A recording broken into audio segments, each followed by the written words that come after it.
But now I don't see those cobbles and curbs. I don't hear the blues anymore. Rough Trade is giving away a third of the first 3 months of the Rough Trade Club plus new music membership exclusively to 101 Part-Time Jobs listeners. Become a member of Rough Trade Club New Music and you'll receive the Rough Trade Album of the Month straight to your door every month on exclusive vinyl pressing with exclusive bonus material. Club members have received exclusive pressings of albums from Sufjan Stevens, Sprints, The Last Dinner Party, Julie Byrne, and Over Mono, just to name a few, this past year alone. Sign up using the promo code CLUB101POD and you'll get the Rough Trade Album of the Month, English Teacher's excellent debut album, This Could Be Texas, on exclusive Galaxy Gold for a third of the usual price. Here's English Teacher on a recent episode of 101. How many opportunities do you get to write a debut album and have all of this, sport behind us? I don't know, I really like the idea of holding the bar as being like classic songs. You only get one shot at a debut. Don't want the album of the month but still want all the benefits? Sign up to the standard tier using Club 101 Pod and you'll still get the first month free. You'll also get free shipping on all orders, 10% off the bar and on secondhand vinyl in-store, and exclusive access to sold-out Rough Trade events. So don't hang around. Go to roughtrade.com/club and sign up with the code CLUB101POD. That's CLUB101POD and claim money off the album of the month, English Teachers This Could Be Texas, today. This offer's available to UK residents only.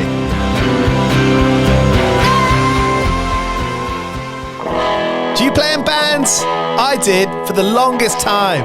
And I wish that I knew that DistroKid was a thing. I don't even think it existed back then.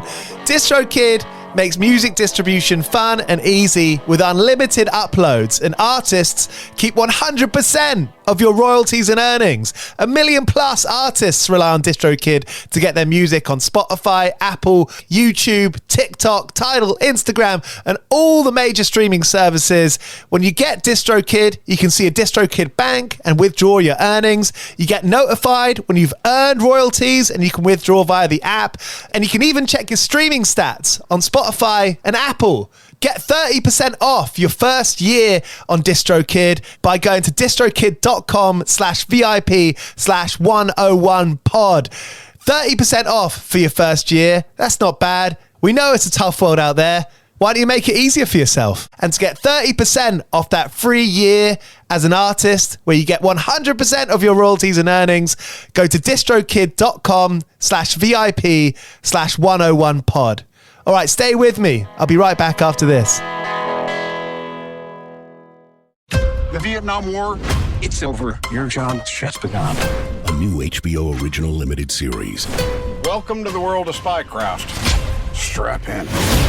From executive producers Park Chan-wook and Robert Downey Jr. What are you concealing? Based on the Pulitzer Prize-winning novel by Viet Thanh Nguyen. What if I told you that I was a communist spy? How did you become this? The Sympathizer, streaming April 14th on Max. Subscription required. With Lucky Land Slots, you can get lucky just about anywhere. Dearly beloved, we are gathered here today to... Has anyone seen the bride and groom?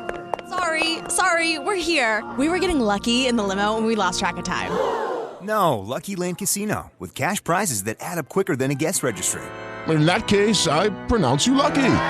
Play for free at LuckyLandSlots.com. Daily bonuses are waiting. No purchase necessary. Void where prohibited by law. 18 plus. Terms and conditions apply. See website for details.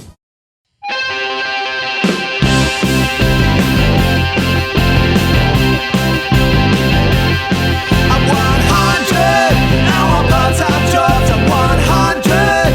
I want part-time jobs. I've been working Monday, Tuesday, Wednesday, Thursday, Friday, Saturday, Sunday. Working Monday, Tuesday, Wednesday, Thursday, Friday, Saturday, Sunday. 101. 101. All right, you're listening to 101 Part-Time Jobs with me, Giles Bidder. It's where I speak to bands and artists about how they make it work. On today's episode, we got Etienne from Whitelands, the excellent black British shoegaze band who just released their new record, Nightbound Eyes Are Blind to the Day. Right now they're on tour with Slowdive. They're about to do a couple of shows at Rough Trade in Bristol on the 4th of March and 5th of March in London at Rough Trade East. This album is mega from start to finish. Great listen, love it. I saw them early on at one of their first couple of shows and there was something really special there. Whitelands, need to know, go see.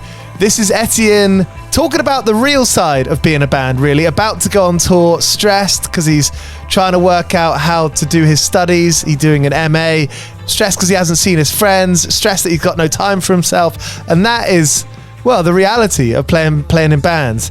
There's highs, there's lows, and you get both of them. This is real life shit. 101 Part-Time Jobs. Cheers for listening. If you enjoy it, make sure you're subscribing. Leave a review if you got 30 seconds. Shout out to our sponsors, 2000 Trees, who are an excellent medium-sized festival, the best medium-sized festival in the UK officially. And this July, the lineup is mega as always. The Gaslight Anthem and the Chats are headlining. Manchester Orchestra, Hot Mulligan, Boston Manor, Nova Twins, Hot Milk, loads of great stuff. Turnover, Spanish love songs, from folk to indie to more hardcore stuff. 2000 Trees is the one to go to. I highly recommend you do it. Get your tickets now from 2000trees.co.uk. All right, here's Etienne from Whitelands, who've just released their excellent debut album, Nightbound Eyes Are Blind to the Day. I'll get that right. Hope you enjoy this chat. 101 part-time jobs. How are you finding it? Oh, it's just so difficult, honestly. Studying with like a master's and doing music is actually one of the biggest mistakes I've ever done, genuinely. Oh no. But oh no.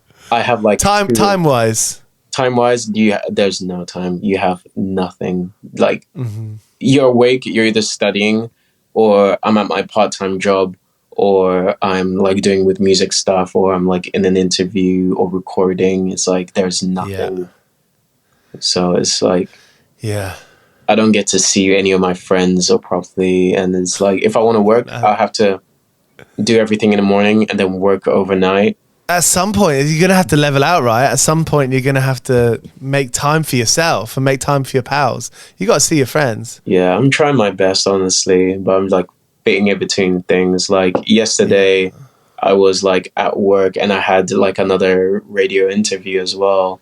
And I had to find time within my break and just run away to just try and do that quickly.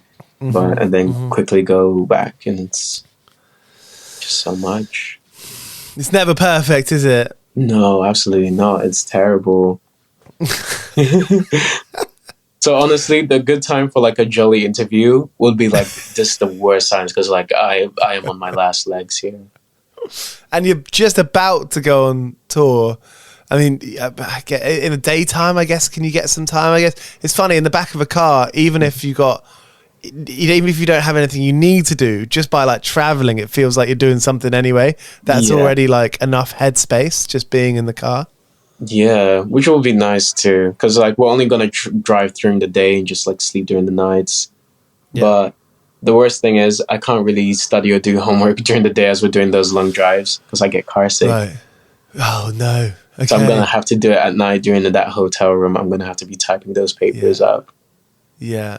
Well done. Well, good on you. I mean, debut album, sounding completely excellent, and I love. Thank you. The title, "Nightbound Eyes Are Blind to the Day."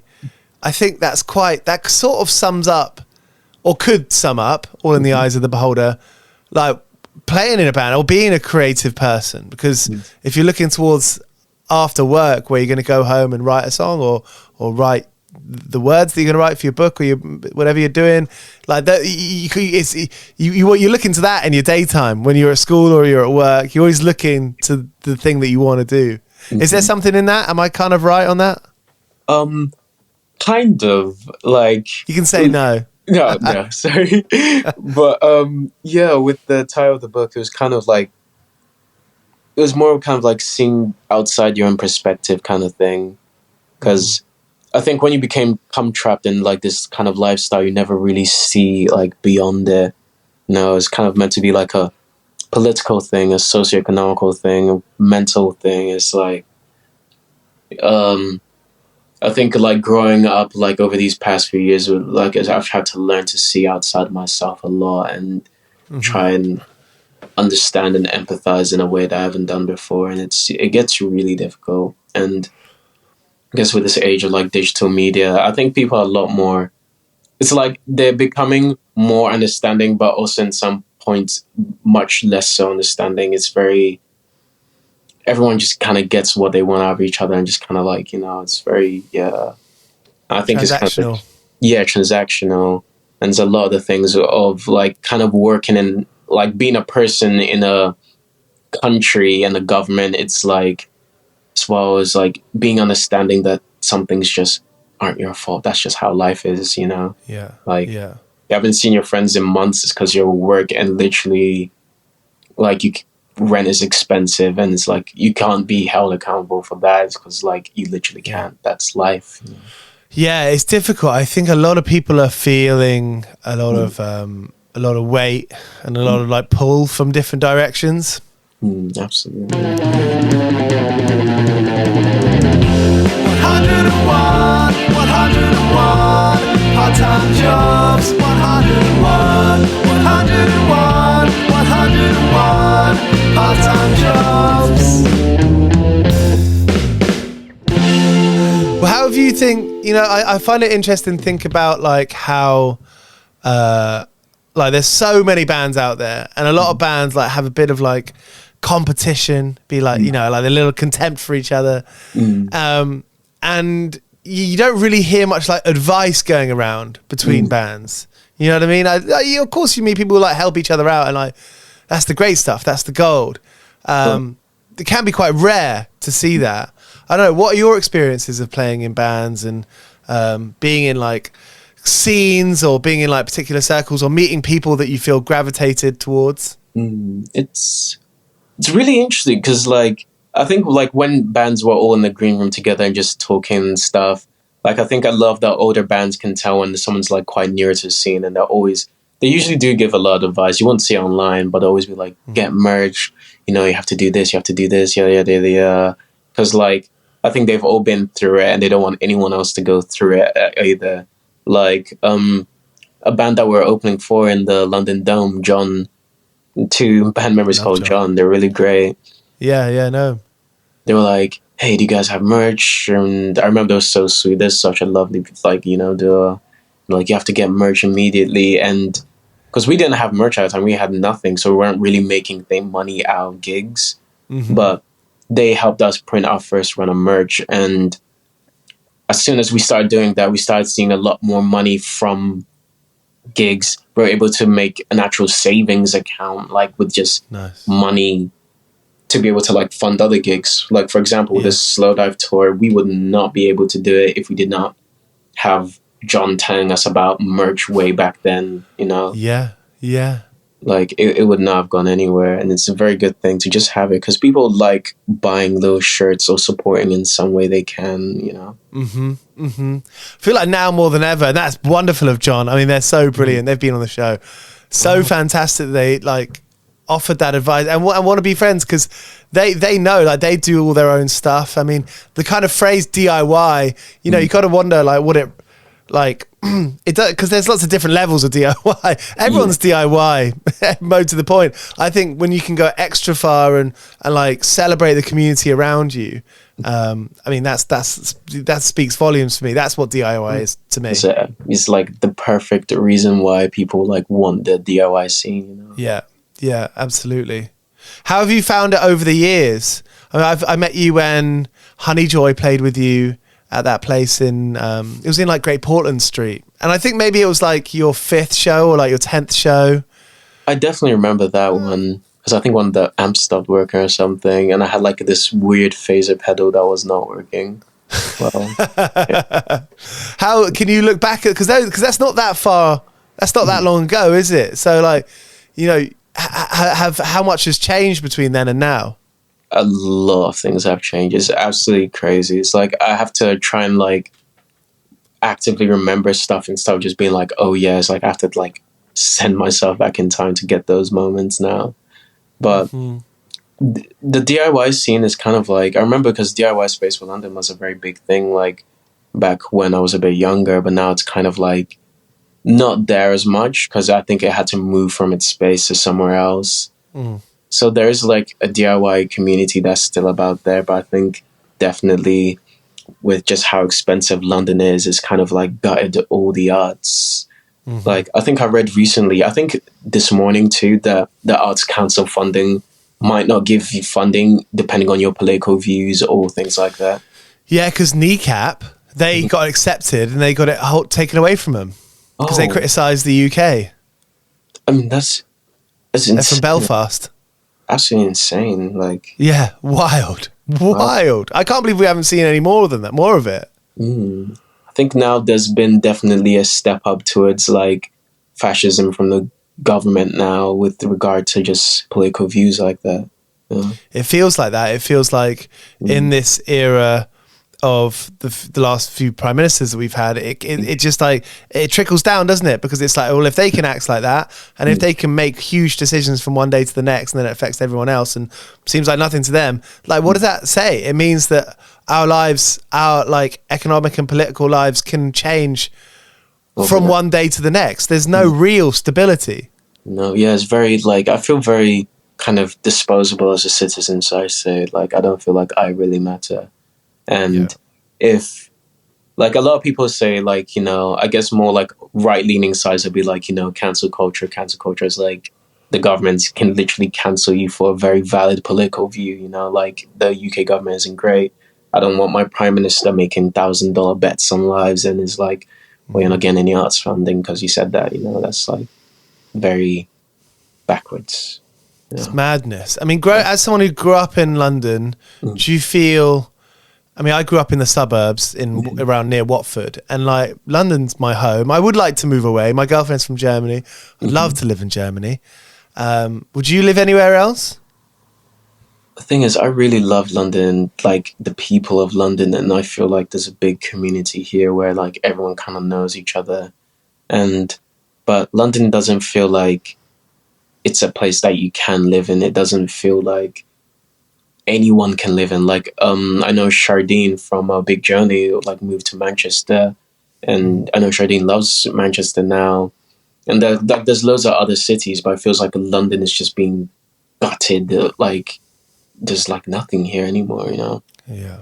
I think it's very hard to find somewhere where you feel really at home to move into in a flat. You know, it's just hard to find that neighborhood that I think that I had growing up. You know, I grew up in villages, really, and it was like, cool. Well, that's what a village is. A village is a community. It is a neighborhood. It's pretty overwhelming, the kind of concrete that makes you feel very unwelcome at times. Even that concrete can't even afford it anymore too. So it's like, wow. Yeah, fuck it.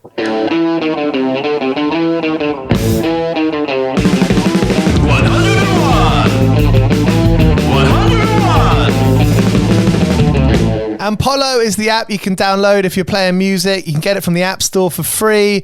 You can practice a track on there. You can mix. You can demix, which means you can play along to the songs you love. Here's a bit about Ampolo from Rebecca. Introducing Ampolo, the new app for musicians. Using AI stem separation, play along to any song, improving your practice and performance. Record audio or video and connect with musicians all over the world. Collaborating and creating together. Think Google Docs meets TikTok, but for musicians. There's a huge range of video and audio editing tools, and the best part, it's free. Download today and make your mark. Ampolo, made for music. Ampolo, you can download that from the App Store. And right back to Etienne from Whitelands now. What's the worst job that you've ever had? I've had like a lot of jobs, honestly. But I think the worst jobs are probably the ones where I would not be performing. Like, I think my first ever job when I was 15 was like working at KFC. Yeah. That was pretty bad. I think my worst job was probably me realizing, because it was my fault, honestly. Because I got diagnosed with ADHD recently.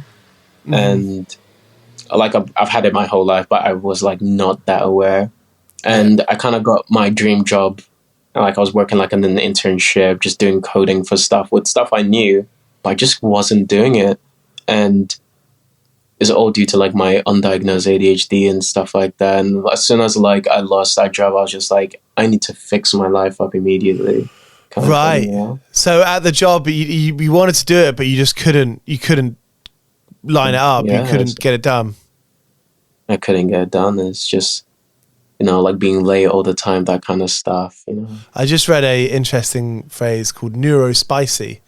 So before they were using neurodivergent, neurospicy, which I can relate to.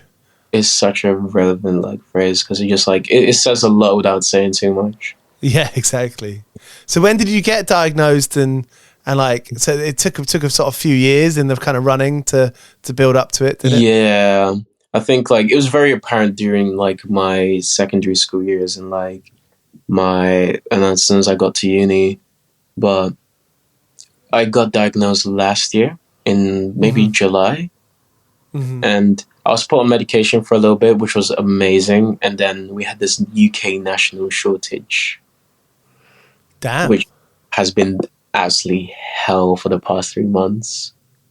Is it still happening? Oh yeah, it's still happening. And it's like right now it's like kind of like the peak of like when I need to actually have the medication, so my work is just not going well. Damn. So it's what options are there for you? Oh, generally nothing. That's it. Nothing. Yeah. No options. Fuck. It's like a lot of things. Like if someone was like had, like was diabetic or something and needed insulin, and it was like, yeah, we've run out of insulin for the next 3 months. We don't know when you're gonna get your insulin. Like I think that should be as significant as like with people with ADHD not having their medication, but it just doesn't seem like anything's happening. Yeah. Damn. Do you have many friends who have the same thing? Yeah, so I'm like borrowing some pills here and there, Right. Just to study, but it's not optimal. How long's your list of things to do? I mean, you're self-managing, basically, are you? Yeah. So there's a long list of tasks. Endless and absolutely endless. It's like my whole band, like everyone's got their own individual problems that they're trying to like sort out, and we also have to do this tour too. So it's just so much going on. Honestly, we need a break. So hopefully a holiday we need it. That's it.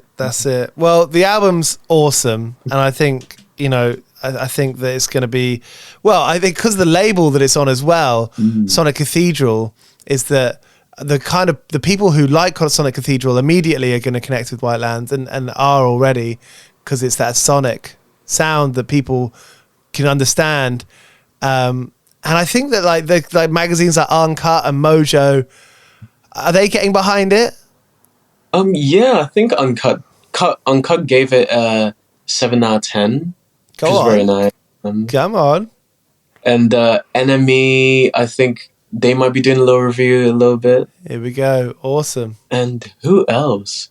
I think Skinny or something. I can't remember the name. So people are going to read about it.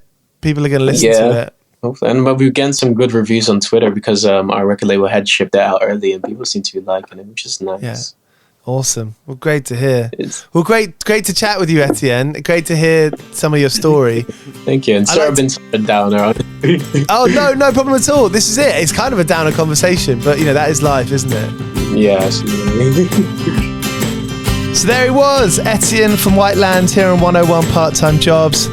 I hope you've been digging that record. I hope you've been jamming it. It's a good one. Come out on Sonic Cathedral. Great record label for shoegaze.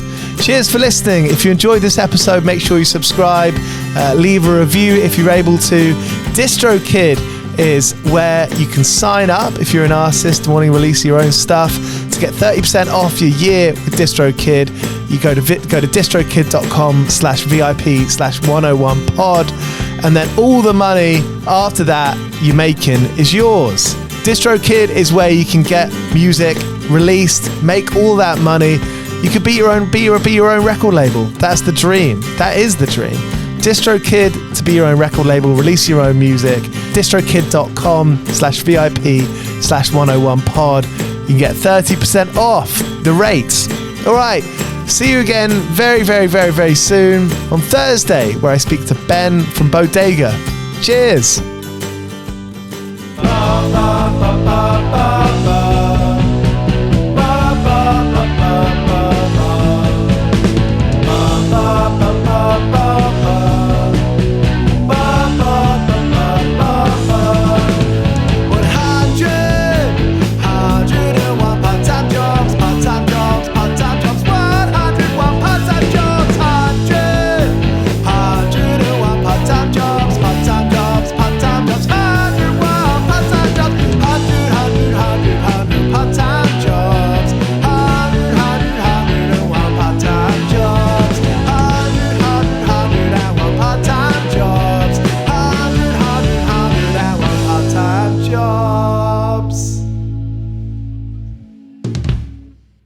Hello, it is Ryan, and I was on a flight the other day playing one of my favorite social spin slot games on ChumbaCasino.com. I looked over at the person sitting next to me, and you know what they were doing? They were also playing Chumba Casino. Coincidence? I think not. Everybody's loving having fun with it. Chumba Casino is home to hundreds of casino-style games that you can play for free anytime, anywhere, even at 30,000 feet. So sign up now at ChumbaCasino.com to claim your free welcome bonus. That's ChumbaCasino.com and live the Chumba life. No purchase necessary. VGW. Void where prohibited by law. See terms and conditions. 18+.